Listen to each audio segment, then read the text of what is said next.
अभी ये जो वीडियो मैं रिकॉर्ड कर रहा हूँ इस टाइम तकरीबन रात के 1 बज रहे हैं और इस वीडियो को रिकॉर्ड करते हुए एक अलग ही तरह की डार्क वाइब आ रही है, क्योंकि इस केस को मैंने प्रॉपर्ली स्टडी किया और स्टडी करने के बाद रात के 1 बजे तकरीबन ये मैं रिकॉर्डिंग कर रहा हूँ। होप सो कि जैसे मुझे अभी रिकॉर्डिंग टाइम ऐसी हॉरर वाइब आ रही है आपको वीडियो देखते वक्त आए।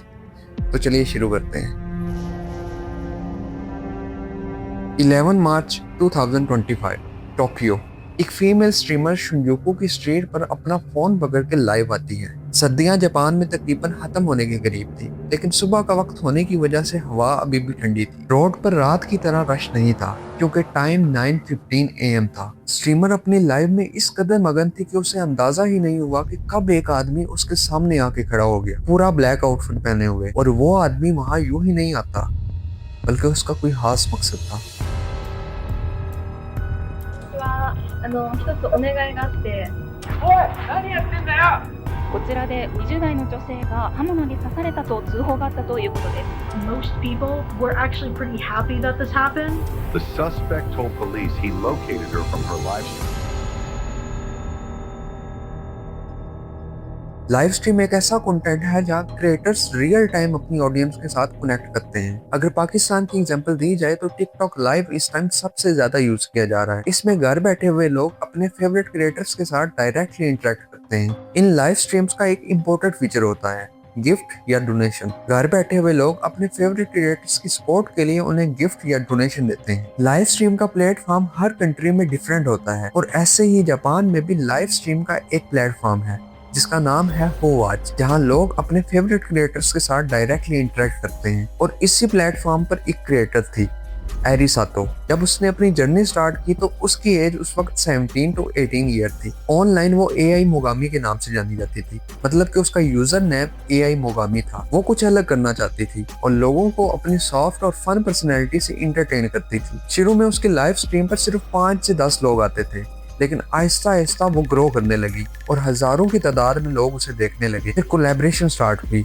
और कुछ ही साल में मोगामी प्लेटफॉर्म की टॉप क्रिएटर्स में आ गई। सिर्फ 5 से 6 सालों में उसने उस प्लेटफॉर्म पर अपनी स्ट्रॉन्ग पोजीशन बना ली। 2024 में वो सिर्फ डोनेशन से अच्छी खासी इनकम जनरेट कर लेती थी। उसकी जिंदगी तेजी से चेंज हो रही थी, फॉलोअर्स, फैन, सब कुछ। लेकिन एक चीज थी जो कॉन्स्टेंट रही, उसकी लॉयल कम्युनिटी। लेकिन उसी कम्युनिटी में एक व्यूअर था, एक ऐसा फैन जो सिर्फ फैन नहीं था। उस व्यूवर का सोशल मीडिया पर नाम माजी लव था। माजी लव का मतलब होता है एक्सट्रीम या फिर सच्चा प्यार, लेकिन उसका ये प्यार नॉर्मल बिल्कुल नहीं था। माजी लव मोगामी के हजारों फैंस में से एक था, लेकिन उसकी स्टोरी थोड़ी अलग थी। दिसंबर 2022 में उसने मोगामी की होवाच प्रोफाइल को डिस्कवर किया और उसके बाद उसकी लाइफ ही चेंज हो गई। दिन में वो काम करता और अच्छा खासा कमा लेता और पार्ट टाइम में या तो वो गेम्स खेलता या मोगामी की लाइव स्ट्रीम्स को देखता। आहिस्ता आहिस्ता ये सिर्फ एक हैबिट नहीं रही, बल्कि उसकी लाइफ का एक एसेंशियल हिस्सा बन गया। उसे हर वक्त अपने बैकग्राउंड में मोगामी की आवाज चाहिए होती थी, वरना वो अपने ख्यालों के साथ अकेला नहीं रह पाता था। माजी एक ऐसा बंदा था जो हमेशा अकेला रहता था और उसे मोगामी में एक दोस्त नजर आने लगी थी। अब माजी को मोगामी की अटेंशन चाहिए थी, इसलिए उसने अपनी अर्निंग्स का ज्यादा हिस्सा मोगामी को डोनेट करना शुरू कर दिया। शुरू में ये अमाउंट छोटी थी, लेकिन आहिस्ता आहिस्ता ये अमाउंट बढ़ती गई। कभी कभी तो ये एक मंथ में 1 लाख येन तक डोनेट कर देता, जो कि एक आम आदमी के लिए बहुत बड़ी अमाउंट है। लेकिन माजी के लिए ये सिर्फ पैसे नहीं थे, बल्कि मोगामी की अटेंशन हासिल करने का एक तरीका था। और आखिर एक दिन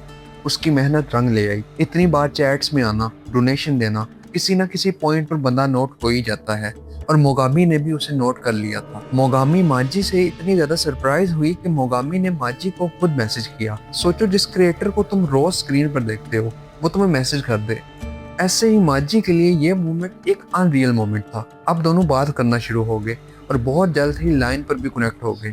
लेकिन माजी ने मोगामी को डोनेशन देना बंद नहीं की। शायद वो उसका लॉयल फैन था या फिर कुछ और। साल गुजरते गए, मोगामी की लाइव स्ट्रीम्स भी चलती रही और उसकी पॉपुलैरिटी भी और ज्यादा बढ़ती गई। और जैसे हर क्रिएटर करता है, वैसे मोगामी ने भी अपने कंटेंट में कई सारे एक्सपेरिमेंट किए। इसी सिलसिले में उसने डिसाइड किया कि वो एक IRL स्ट्रीम करेगी, जिसमें वो वॉक करते हुए स्ट्रीम करेगी और चैलेंजेस को कंप्लीट करेगी। उसने अपनी स्ट्रीम की डेट पोस्ट की और वो डेट थी 11 मार्च 2025। सुबह 9:15 AM पर मोगामी ने अपनी लाइव स्ट्रीम शुरू की और वो रोड पर वॉक करते हुए स्ट्रीम कर रही थी। व्यूवर्स पहले से बहुत ज्यादा एक्साइटेड थे। जैसे उसने लाइव स्ट्रीम ऑन की, व्यूवर्स के नंबर्स बढ़ते गए। वो कैजुअली वॉक कर रही थी और अपने व्यूवर्स से बातें कर रही थी। सब कुछ स्मूथ चल रहा था। फिर 9:30 पर वो एक और स्ट्रीट में एंटर हुई। वो आहिस्ता आहिस्ता वॉक कर रही थी। उस टाइम 6500 लोग उसकी स्ट्रीम देख रहे थे, लेकिन उन्हीं 6500 लोगों में से एक बंदा ऐसा भी था जो उसकी स्ट्रीम को सिर्फ देख नहीं रहा था, बल्कि उसकी लाइव स्ट्रीम को देखते देखते उसे फॉलो भी कर रहा था। वो मोगामी की लाइव स्ट्रीम्स को देखता रहा और लाइव स्ट्रीम में जो लोकेशन आ रही थी उसे देखकर मोगामी को फॉलो करता रहा। उस बंदे की एज करीब 42 साल थी और उसका नाम केनिची तकानो था, जिसको लोग कैन के नाम से जानते थे। एक शाय और लोनली इंसान।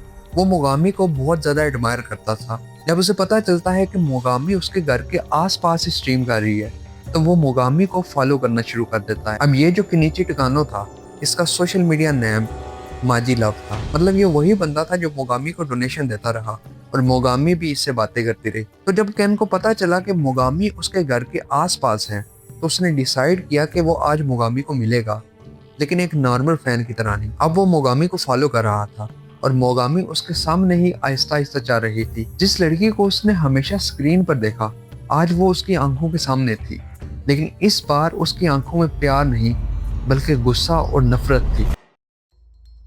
मोगामी अपनी लाइव स्ट्रीम में बिजी थी। वो अपने फैन से बातें कर रही थी। फिर एकदम माजी लव उसके सामने आके खड़ा हो जाता है, ब्लैक आउटफिट में। जैसे मोगामी माजी लव को देखती है तो उसे रिएक्ट करने का भी मौका नहीं मिलता और माजी लव अपने पॉकेट से नाइफ निकालता है और मोगामी पर अटैक करना शुरू कर देता है। उस टाइम 6500 लोग रियल टाइम में ये सब कुछ होता हुआ देख रहे थे, लेकिन मोगामी को बचाने वाला कोई ना था। जब मोगामी जमीन पर गिरकर बेहोश हो गई, तो माजी यानी कि कैन ने करना फिर भी बंद नहीं किया। वो मुसलसल अटैक करी जा रहा था। कुछ लोग चिल्लाने की आवाज सुनकर उसके पास आए, लेकिन तब तक बहुत देर हो चुकी थी। लेकिन हैरानी की बात यह थी कि कैन उसे मारने के बाद वहां से भागा नहीं, बल्कि उसके पास ही खड़ा रहा। और जब पुलिस आती है तो वो सिर्फ उससे एक बार पूछती है, क्या ये तुमने किया? और वो एक्सेप्ट कर लेता है। जब पुलिस कैन को लेके जा रही होती है, तो वो सिर्फ एक ही बात कर रहा होता है कि इसने मेरे पैसे नहीं लौटाए। あなたがこれで刺したの？なんで？誰？知り合い？あなたがこれで刺したのね。現着しました。被疑者確保、被害者一見指定死んでおります。刃物の現状、知り合いで刺したとの実況あり。9時58分現在。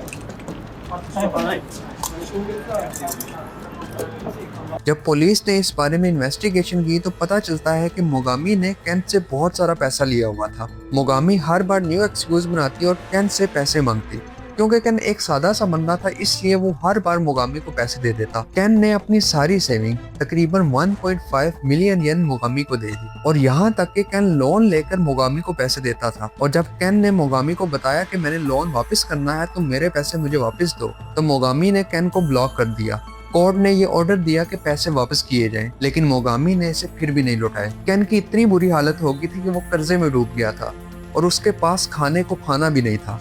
और दूसरी तरफ मोगामी अपनी लाइफ को एंजॉय कर रही थी और कैन ये सब कुछ लाइव देख रहा होता था। इन सब चीजों ने कैन के दिल में नफरत भर दी और उसने ये सोचा कि वो मोगामी को जिंदा नहीं छोड़ेगा। लेकिन अब सवाल ये है, क्या कैन सही था या फिर गलत? इसके बारे में अपना ओपिनियन कमेंट्स में बताएं। मिलता हूँ आपसे नेक्स्ट वीडियो में। Take care.